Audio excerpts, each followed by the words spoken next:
Hey guys, cleaning up the studio a little bit from last week's show. We had a good run. I did a bit of filming down at Las Teresitas with the TRX4 Sport. And as you notice, it's standing a bit crooked. What's happened? The 3D printed shock mount or shock tower has failed. So let's get this place cleaned up, and I'll explain why the 3D print failed. Because it's got something to do with the infill, how much infill you use while you're printing.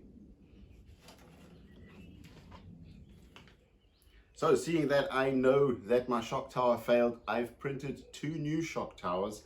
The difference is, okay, this is a different model to the one I have in there. I'm going to try the different model or the different design, let's say. The difference in the print is that this is solid. It's 100% infill. Now that makes it a little bit heavier. Now obviously if you choose to have a racing car or you choose to make parts for a car that needs to be fast and light, you would use less infill to maybe 0 infill or 10% infill. Now that is lightweight parts. We don't need lightweight parts here, so we're going 100% infill. I've used, instead of 3.4 meters of filament, I've used 5 meters of filament to make these 2 parts. So there's just a difference of a slight bit of more weight in there. It's a couple of grams, let's say, in a small part like this. But if you're building a racing car in a 1:10 scale, you might want to have a lighter car than in competition. But in this case, we don't need that. We want strength, and that's why it's 100% infill. So they are solid parts. So let's get the camera close first. Let's see what happened to the parts that we put in, why they failed. Because I know I printed them quick. The quicker you print, the less infill you actually use. So these could be hollow or have only 10% infill. So let's get a close-up view on it and let's see why exactly and where they failed. Okay, let's get the body off. Let's put the body down here for now. Okay, there we go. And we can see our breakage point right over here. So it is actually, let me bring it up closer to the camera. You can see how it snapped. So it actually broke because maybe I over tightened the bolt a little bit, and obviously because it got a whack. Okay, what I'm going to do, I'm going to take it out, and then we can look at materials and the infill parts to see exactly why this was too weak. Well, let's get it onto the stand.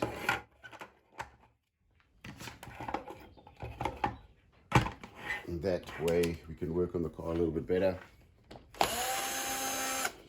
Get the wheel off. As you can see, there's still a bit of beach sand all over the place.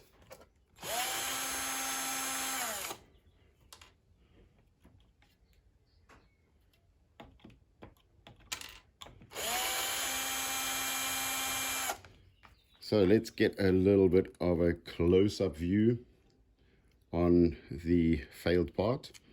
When we go into the breakage point, we can actually see that it has a hollow section. So the hollow section, this is the infill was probably around 10%, whereby this should have been solid. That's why it is a little bit too weak. But judging by the thicknesses and the design of this part, I have chosen to go with a little bit of a different design this time, which immediately you can see it's a lot thicker, a lot stronger. It doesn't have these thin walls. So I am going to use this part, and this is 100% infill, so it's solid. There's no air, there's nothing in it, no chambers, nothing. So this will definitely be up to the task of the TRX4. So let's mount this quickly. Let's find what position we are going to put the shock in. I have already fiddled around with it, that you can either mount it in this, oh my gosh, okay, there go my tools. So obviously they mirror image to each other. They have to be mirror image to each other when you print them.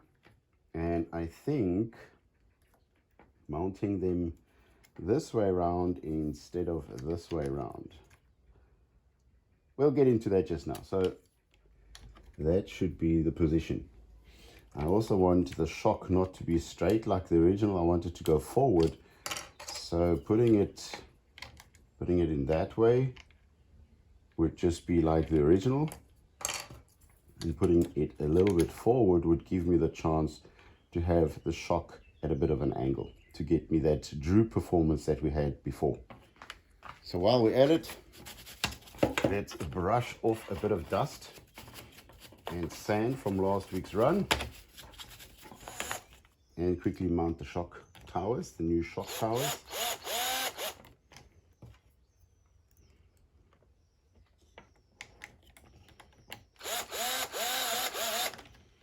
So now the shock can be mounted anywhere from a straight position, high, low, or even at a little bit of an angle. So I'm going to adjust it to the position that the other side is in. So I'm thinking it will be this bottom front hole that is kind of in line to the other side. Okay, I've measured the position and the height of the old shock tower to the new shock tower and found out that I am about 1 millimeter lower on the front position, but that millimeter, I'm not even going to worry about it. So I'm going to not drill a new hole in here, which I was thinking about. I'm going to use this bottom left hole, see if I'm happy with it. I can still drill another hole if I really want to, but I think this will be fine.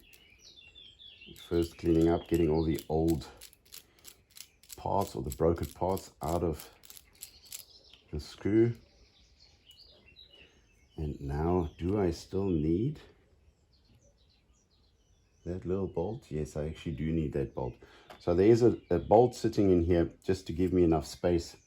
I'm going to be using that bolt so that I have clearance on the adjusting ring of the actual spring.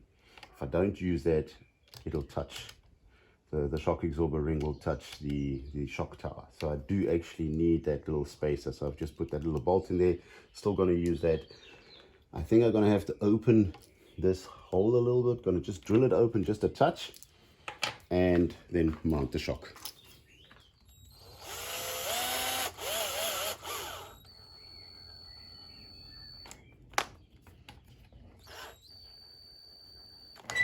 There we go.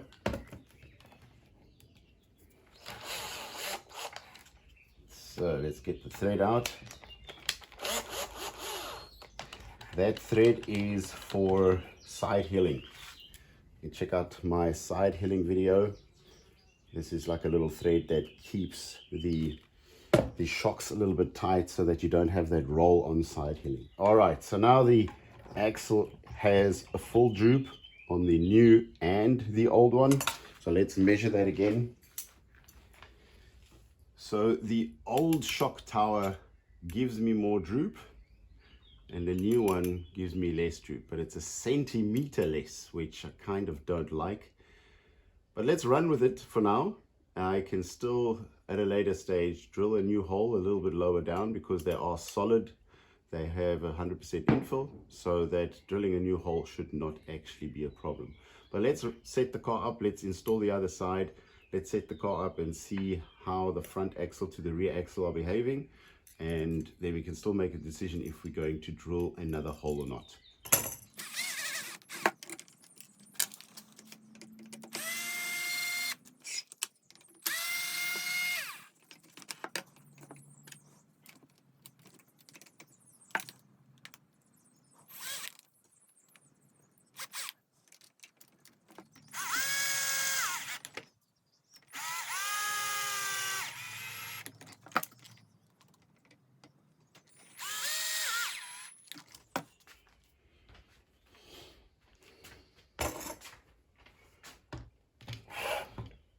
Okay, next thing I'm going to do is take off the front wheels. Then we can measure the front axles to the rear axles. Sorry guys, we have got a bit of fireworks going on. Seems to be a thing nowadays.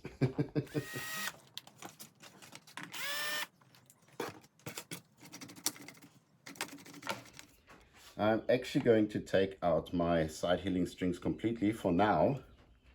I do have a future idea to get a side heeling string that we can actually influence with a servo to tighten them and loosen them, but I'm not there yet. I'm still working on that.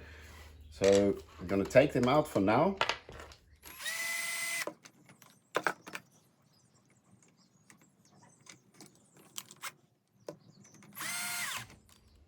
So let's just tighten everything up by hand. Make sure that we don't strip any parts or strip any threads, because the machine does tend to do that. Here we have a bit of a loose bolt. Let's tighten this one up.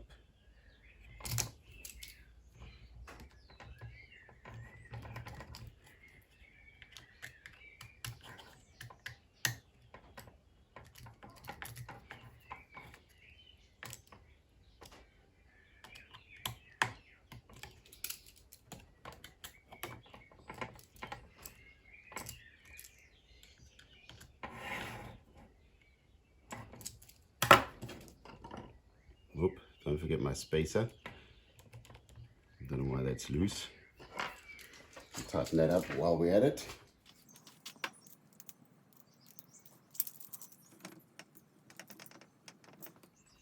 Okay, now let's measure the droop of the front axle to the droop of the rear axle with the new shock mounts, the rear shock mounts installed. And then we can make a decision if we're going to drill a lower hole or if we're going to run with this hole. Let's turn the car on the side and measure the droop of the front axle, measuring to the center of the pin, 6.45. We are actually, so this is center of the pin and this is center of the pin. Now we're about 0.5 millimeter. That's nothing. So I think this is a good setup. Let's put the wheels on it, go out on the trail, see how the car performs. And I am quite happy with how this already feels. This is a lot stronger, kind of like the front axle. These are also solid, also very thick, very strong. So this is definitely going to be a lot more durable. So let's get the wheels back on and take it for a test drive.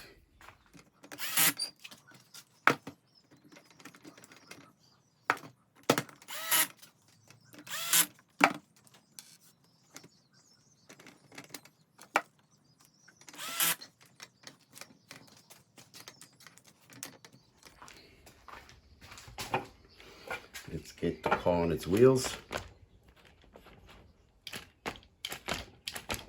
See how it's standing. I think I need to adjust the preload on the springs and the back springs because it has changed. Get the back of the car a little bit higher. So let's push the car down into its suspension, let it come up, and measure the front of the car and the rear. In this case, I'm just using the rock slider just to make sure that the car is level to the ground, or the chassis is running level to the ground.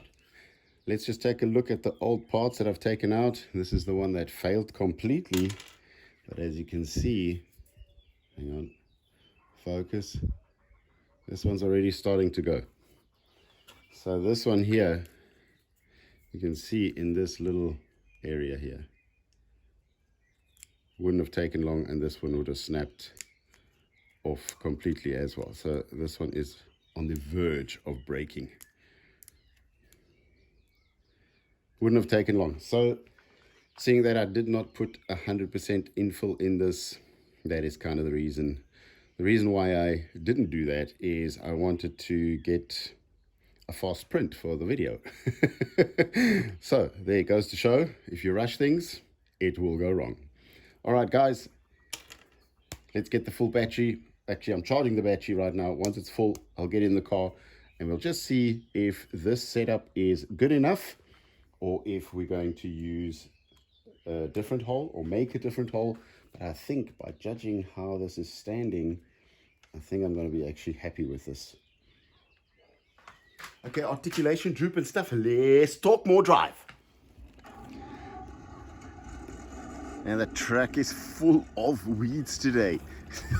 Let's see how we can get down without causing too much carnage.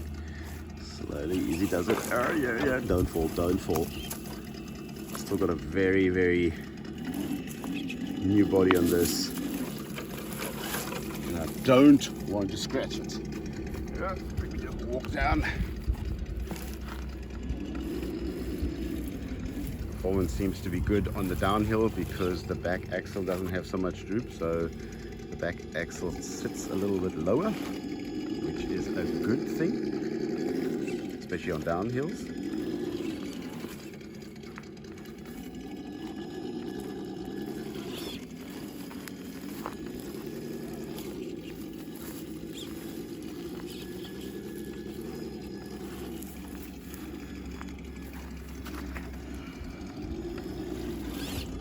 Whoa, that was a bit of a fast line there.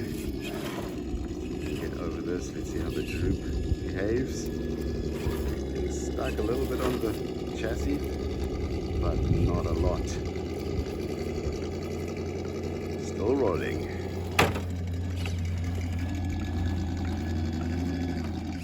Okay, this might be a bit challenging, hang on. Need to get on the other side on this one. I need to get this tire onto the ledge. Oops. There starts the scratches on the front of the car already. Hitting it into the rock. Am I going to go pull through or? Yes, I am. There we go. Perfect. The other side. Yep, got traction.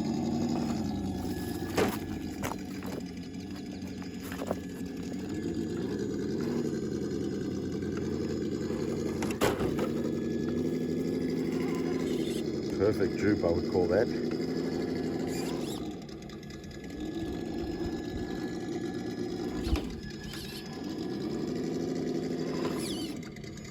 Just catching the car before it falls off the rock with the back tire.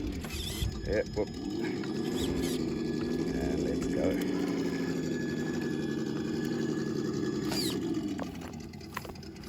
Reposition myself quickly.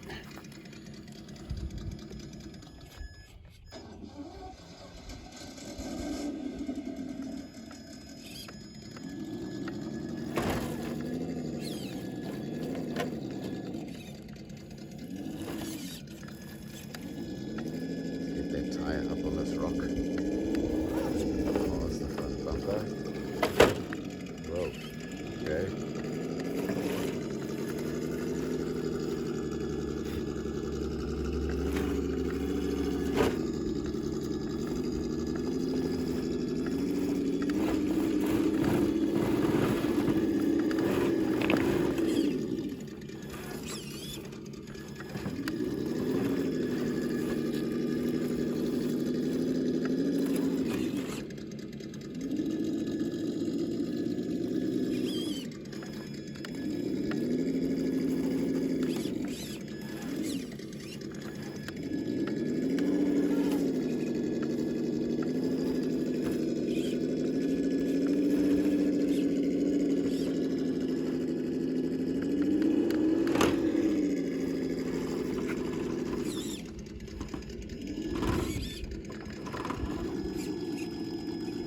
Still happy with the droop on the rear axle. I'm not really noticing a big difference.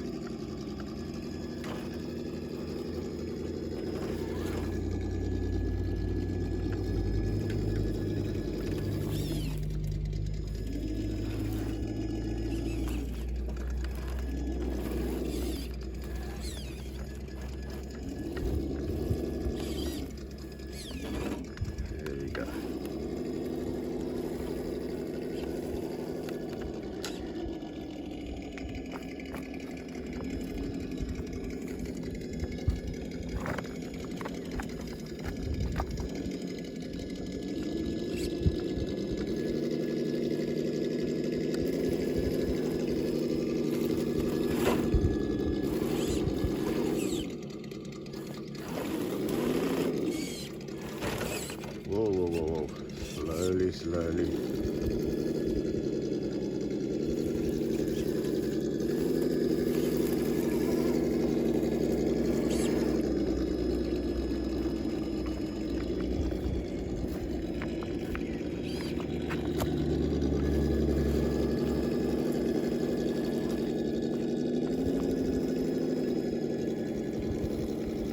A perfect run, my friends.